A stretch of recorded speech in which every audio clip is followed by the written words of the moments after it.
毒矢の例えは仏教の教えの中でも非常に深い示唆を含んでいます。この話はある人が毒矢で射られた状況を例にとっています。その人が誰が矢を放ったのか、矢の材料は何か、なぜ自分が狙われたのかといった疑問に時間を費やしている間に、毒が全身に回り命を落とすかもしれないと説きます。この話の本質は、答えの出ない抽象的な問いや無駄な施策に意識を向けすぎて、本当に重要なこと、すなわち今この瞬間どう行動するべきかを見失ってしまう危険性を教えているのです。私たちが直面する問題や状況も全てを明確に理解しようとするよりも、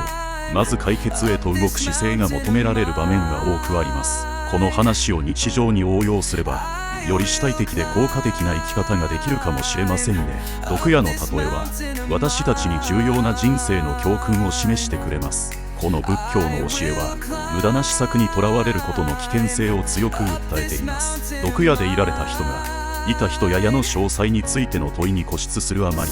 命を救うための行動を忘れてしまうというこの話はとても象徴的です。私たちも日常生活の中で原因や背景にこだわりすぎて行動が遅れることがあります。それよりも目の前の状況にどう対処するべきかに意識を集中させることで、自分の健康や幸福を守ることができるのです。この例え話は現在の行動こそが未来を大きく変えるという真実を思い出させてくれます。毒矢の例えは私たちの思考や行動に深く影響を与える示唆に富んだ話です。この話は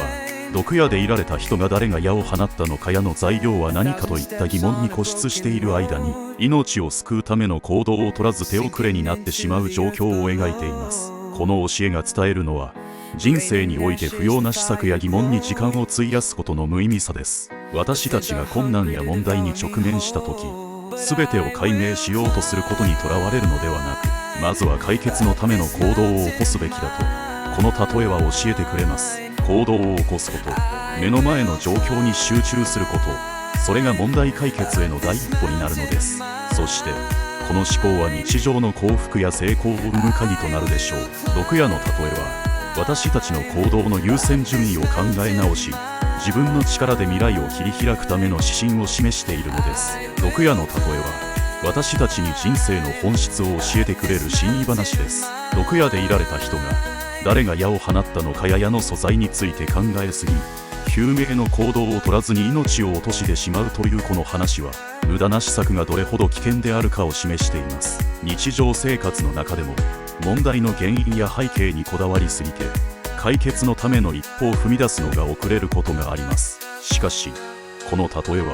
まず行動すること、そして目の前の状況に集中することの重要性を伝えています。行動こそが私たちの人生を変え、